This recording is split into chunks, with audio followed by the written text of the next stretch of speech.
Como a buen seguro la gran mayoría de ustedes sabrá, el pasado 13 de noviembre las Cortes Regionales aprobaban por unanimidad la denominada Ley de Garantía de los Derechos de las Personas con Discapacidad en Castilla-La Mancha.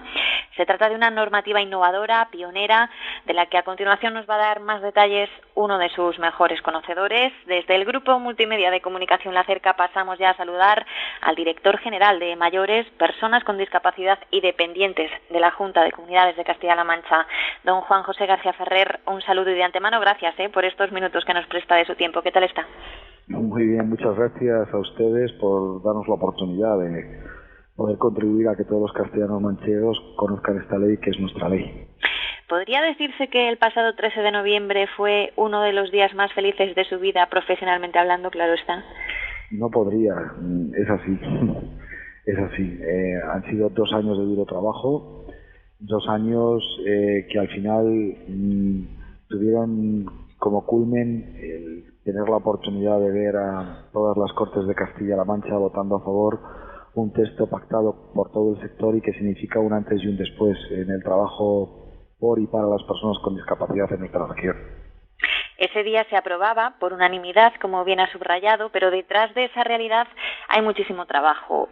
¿Cómo ha sido ese proceso desde que se gestó la idea hasta que vio la luz ese día 13? Pues todo empieza con la iniciativa de nuestra presidenta de poner en marcha la comisión de mixta Gobierno CERMI en el año 2012, como ustedes recordarán. A partir de ahí empezamos a constituir una serie de grupos de trabajo, en concreto 6, uno de atención temprana y educación inclusiva,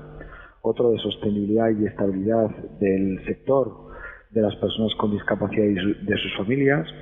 un tercer grupo de promoción de la autonomía personal y de prevención de las situaciones de dependencia,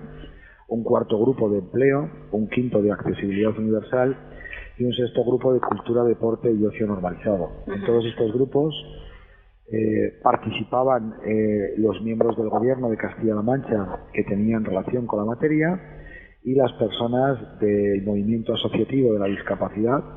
que el propio CERMI designaba para el desarrollo de las distintas conversaciones, diálogo, puesta en común, tanto del diagnóstico, de las necesidades como de las posibles soluciones. Fruto de todo ello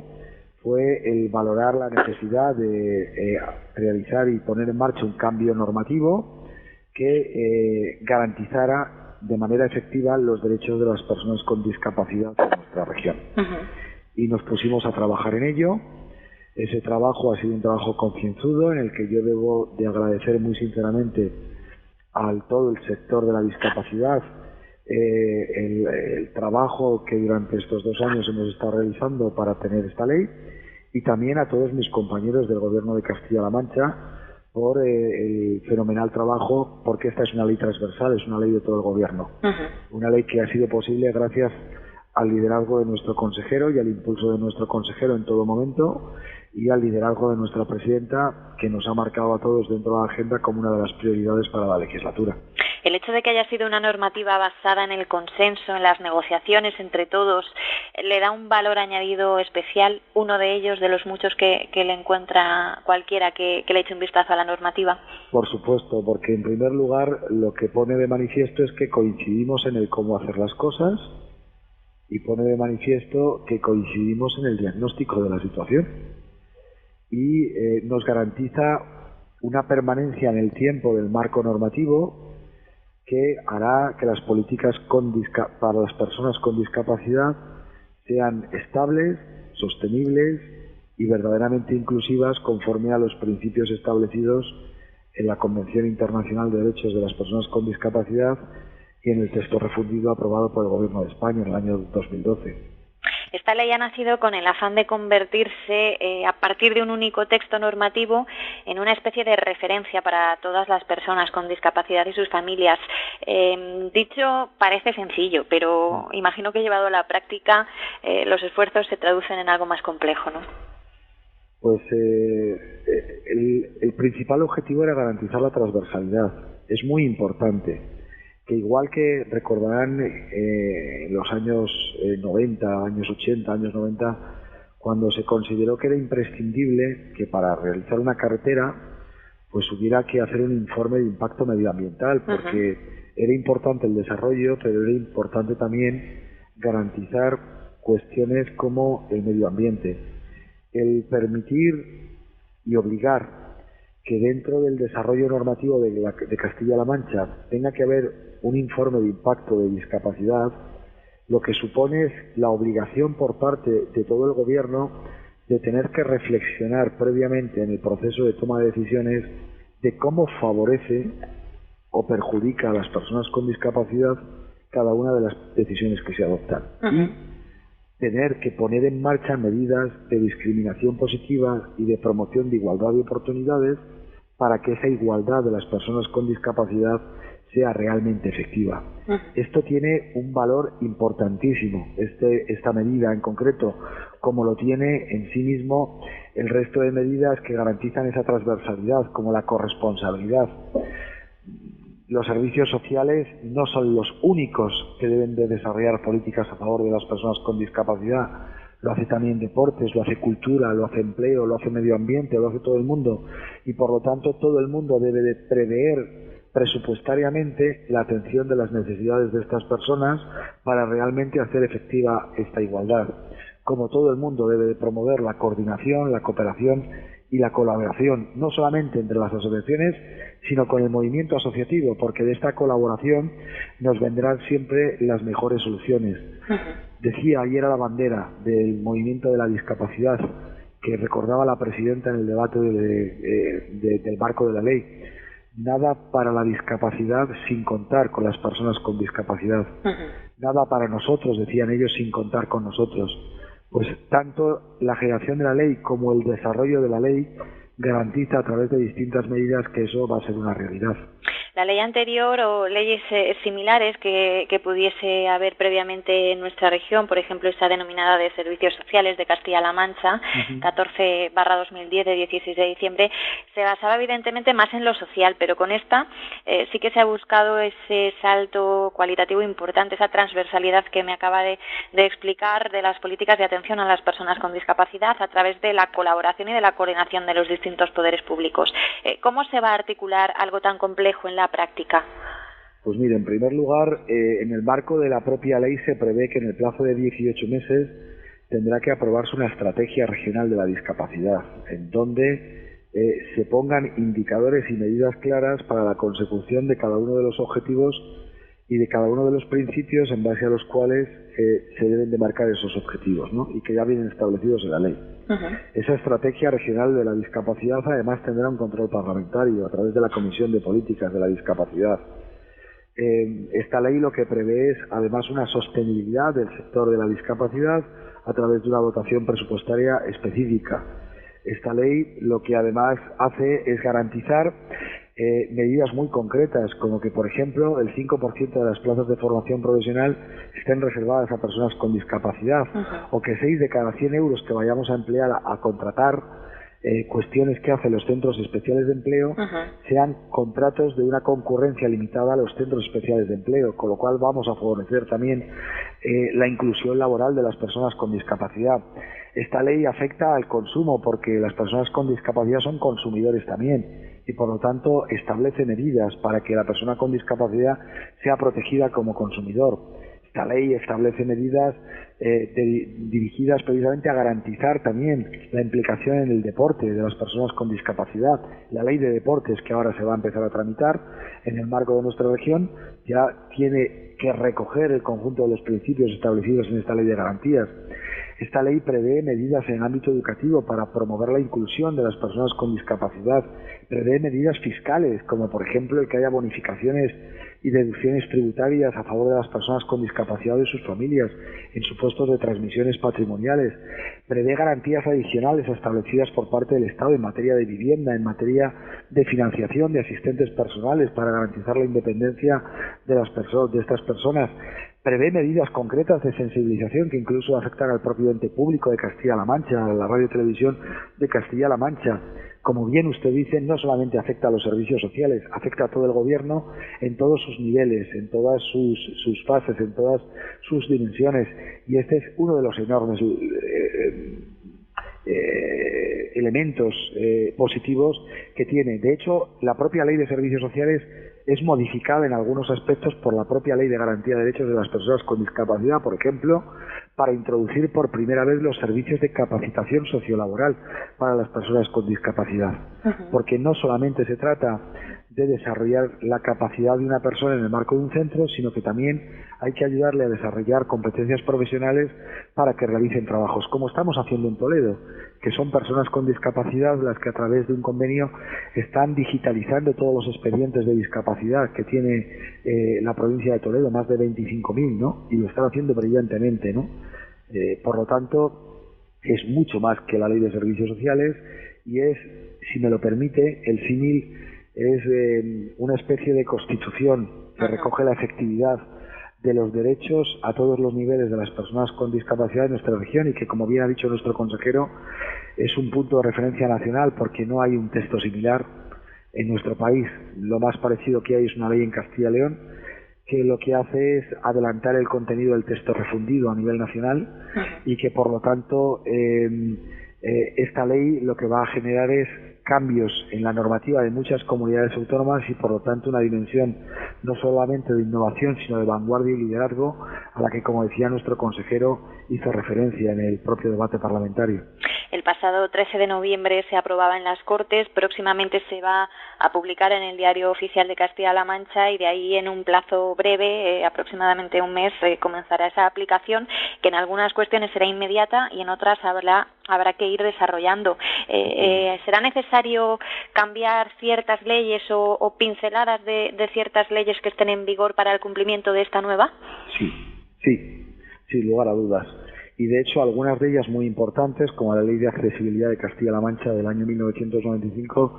el propio texto de la ley hace un mandato al gobierno regional para que también en un año y medio presente un anteproyecto de ley. Porque cuando se hizo la Ley de Accesibilidad en el año 1995, fíjese que la única dimensión de inclusión de las personas con discapacidad que se entendía era los problemas de accesibilidad física a nivel de inmuebles. Sin embargo, hoy podemos tener un problema de accesibilidad a través de las nuevas tecnologías también, a través de las ayudas técnicas, a través de los elementos que nos permiten la inclusión laboral. Y por lo tanto esa accesibilidad universal que viene concebida en el propio texto legislativo que acabamos de aprobar en Castilla-La Mancha debe de inspirar los nuevos criterios y los nuevos principios de la Ley de Accesibilidad. De hecho, también debo decirle que la propia ley ya ha modificado la Ley de Accesibilidad cambiando su régimen sancionador para que sea exactamente el mismo régimen sancionador establecido en esta ley. ¿Cuál era la demanda, don Juan José, que más le trasladaban desde los colectivos implicados y que ha encontrado respuesta, que ha encontrado atención con esta normativa? A ver, la primera gran demanda de cualquier persona con discapacidad es el derecho de no solamente a vivir, sino a vivir de manera independiente, de tener su propio plan de vida. De ser uno más, ¿no? Exactamente, es decir, y es así de sencillo. Unos tenemos unas capacidades, otros tenemos otras, pero todos tenemos derecho a no estar dependiendo de nuestros padres de por vida, todos tenemos derecho a no tener una dependencia de carácter emocional de terceros de por vida, todos tenemos derecho a generarnos un plan de vida desde un concepto de calidad de vida en donde no se trata solamente de vivir, sino de vivir conforme a expectativas e intereses personales, equivocados o no, fíjese lo que le digo, equivocados o no. Tenemos que ser capaces, y esto es una transformación muy importante, de ni exigir a la administración ni de exigir a una familia que una persona con discapacidad se equivoque, porque solamente se equivoca el que hace uso en libertad de su vida. Por lo tanto, no se trata de suplantar la personalidad de alguien como consecuencia de una limitación de su capacidad, sino de complementar esa capacidad. Y a partir de ahí asumir la posibilidad de que se equivoque también con todas las consecuencias y asumir la posibilidad que desde las propias administraciones pudieran producirse en un momento determinado circunstancias que por un exceso paternalismo, ya no familiar sino estatal, pues se pudiera conllevar y se pudiera producir a una persona. Desde la perspectiva de las familias, desde mi punto de vista, el normalizar la vida de su hijo en el entorno cotidiano, que su hijo pueda ser uno más y hay una preocupación siempre permanentemente de un familiar de una persona con discapacidad, y es qué va a pasar con mi hijo cuando yo falte, cuando yo no esté. Por eso precisamente es muy importante también promover la inclusión de las personas con discapacidad y la potenciación de sus capacidades, porque si hacemos un marco que se fundamenta en la dependencia de la persona respecto a un tercero, lo que estamos haciendo es, de manera cortoplacista quizá, solucionando algo, pero en el medio y largo plazo estamos generando incluso un perjuicio a la propia persona con discapacidad. ¿Qué va a suponer económicamente hablando el compromiso anunciado también por la presidenta de destinar a partir de 2020 el 1% del PIB regional al ámbito de la discapacidad en Castilla-La Mancha? Mire, la memoria económica que acompañaba a la ley ya prevé una dotación concreta para garantizar garantías concretas del marco de la ley de 291 millones de euros. Pero para el desarrollo del conjunto de políticas de la discapacidad, y no solamente para el establecimiento de las garantías establecidas en la ley, el compromiso del Gobierno quiere que sea mucho mayor. Hemos aprobado en el marco de las Cortes, a iniciativa de una enmienda presentada in voce por nuestra propia presidenta, ese compromiso, que lo que supone es llegar a, si fuera al día de la fecha, 356 millones de euros de inversión. Y la propia presidenta lo ha dicho, que este gobierno no quiere ni por asomo llegar al 2020 para el cumplimiento de ese objetivo, y de hecho yo tengo el encargo y tengo el mandato de nuestra presidenta y de nuestro consejero de poner en marcha medidas para priorizar el acceso de las personas con discapacidad a recursos normalizados y la adopción de medidas en el ámbito de la Dirección General de Planificación y Calidad para la puesta en marcha de la propia estrategia de salud mental, que lo que hagan es acercarnos lo antes posible a ese objetivo para que, como decía nuestra presidenta, llegar a esos 356 millones de euros no en el 2020, sino en cuanto sea posible. Ha sido especialmente bonito dar vida de una manera visible a algo así como esta ley, pues a poquitos días de celebrar el 3 de diciembre. Pues sí, y mire, y yo creo que no es sensiblero decirlo, ni uno es más débil por afirmar este tipo de cuestiones, que muchas personas nos emocionamos en la tribuna ese día. Porque, mire, las personas con discapacidad es un colectivo muy especial. No solamente es un colectivo que nos da un ejemplo de felicidad, sino que nos hacen muy felices a las personas que tenemos la oportunidad de vivir a su alrededor, en contra de una imagen a veces que se pueda quedar dar, ¿no? Y el ver a tantísimos millares de personas implicadas en el desarrollo de este texto normativo y ver cómo al final el sentido común brillaba por encima de otro tipo de consideraciones de carácter ideológico, plan o estrategia política, para que al final fuéramos una única voz, pues yo creo que fue, gracias a la intervención de nuestra presidenta, pues un ejemplo de que hay una clase política que responde a las necesidades de la gente, y hay una clase política que, preocupada por esas necesidades, antepone la solución de esas necesidades respecto a objetivos partidistas. Por lo tanto, fue muy emocionante, sí, por lo menos para mí. Lo sé porque estaba cerca también para el presidente del CERMI, lo vi porque también estaba muy cerca para el gerente del CERMI, para los presidentes y representantes de otras federaciones que estaban presentes en la tribuna. Unos lo expresamos más con los ojos y otros lo expresamos la emoción y el sentimiento más hacia adentro, pero desde luego que ha sido un hito histórico en la historia de nuestra región la aprobación de esta ley. ¿Se atrevería a decir que se trata de la mejor ley de esta legislatura? Mire, yo creo que cuando se pone en marcha un texto normativo se hace un esfuerzo importante para transformar la vida de la comunidad, ¿no? Y ha habido leyes muy importantes en nuestra propia consejería también durante la legislatura. Si usted me pregunta que, siendo el objetivo del Gobierno la atención a los más vulnerables, esta ley es una de las leyes más importantes de esta legislatura, pues sin lugar a dudas le diré que no tengo la más mínima duda. Don Juan José García Ferrer, director general de Mayores, Personas con Discapacidad y Dependientes de la Junta de Comunidades de Castilla-La Mancha. Un placer estos minutos en los que hemos podido conocer más de cerca el texto, el fondo y la forma también de esta nueva Ley de Garantía de los Derechos de las Personas con Discapacidad en Castilla-La Mancha. Enhorabuena. Gracias a todos ustedes y gracias a los castellano-manchegos, porque sin su trabajo, sin su dedicación y sin su crítica, esto no sería posible. Gracias, un saludo.